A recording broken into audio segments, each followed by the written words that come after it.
Baiklah, selanjutnya saya akan melaksanakan prasat standar operasional pemeriksaan saraf kranialis.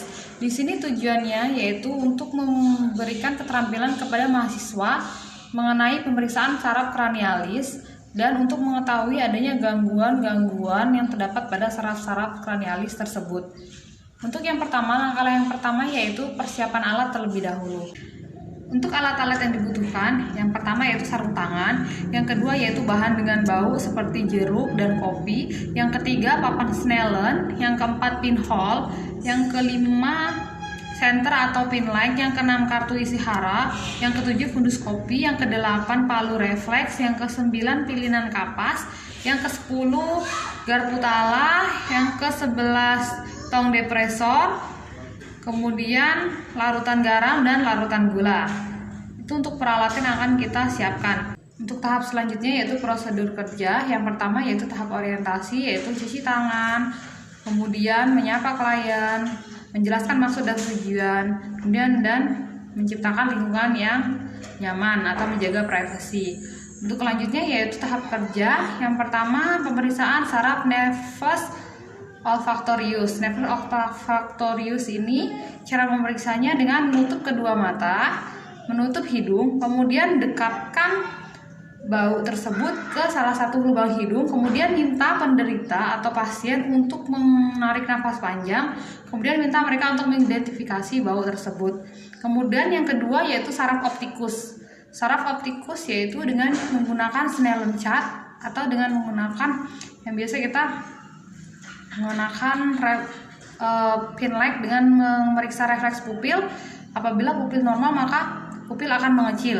Kemudian memeriksa lapang pandang dengan cara pemeriksa berhadapan dengan pasien.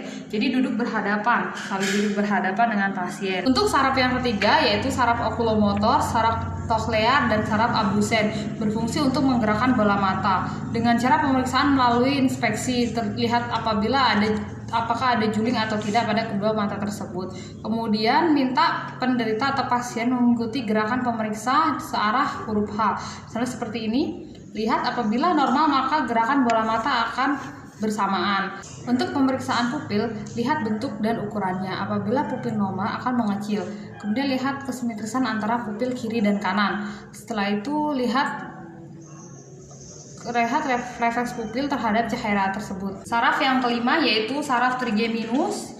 Pasien menutup mata, gunakan kapas atau jarum tumpul, diletakkan di daerah sensorik wajah, kemudian minta penderita apakah bisa merasakan sensorik tersebut. Kemudian menggunakan gigi, minta penderita atau pasien menggigit dengan keras, kemudian letakkan kedua tangan pemeriksa di daerah masete, di otot masete seperti ini. Itu untuk otot yang kelima, otot trigeminus. Yang kedelapan saraf vestibulo-koklear, yaitu dengan menggunakan arloji.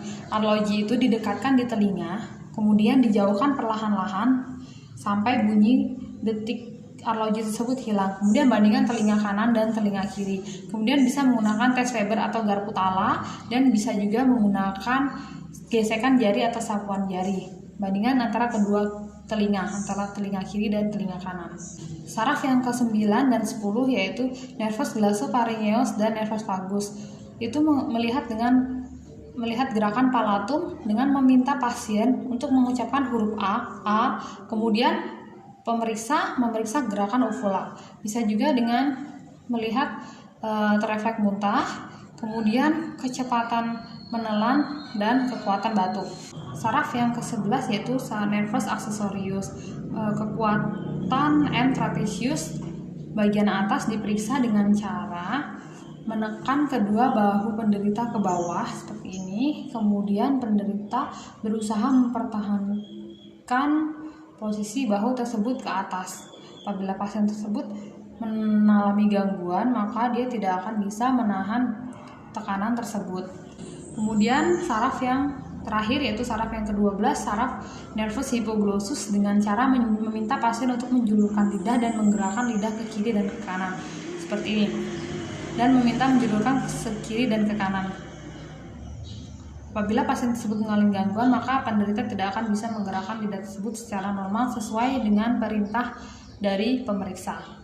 Kemudian tahap selanjutnya yaitu tahap terminasi. Tahap terminasi di sini ada 5. Yang pertama yaitu mengevaluasi klien, kemudian memberikan reinforcement. Setelah memberikan reinforcement, kita melakukan kontrak untuk pertemuan atau kegiatan selanjutnya, kemudian cuci tangan, dan yang terakhir yang paling penting yaitu pendokumentasian. Baiklah, demikianlah standar operasional pemeriksaan pada saraf kranial. Demikian dari saya. Assalamualaikum warahmatullahi wabarakatuh.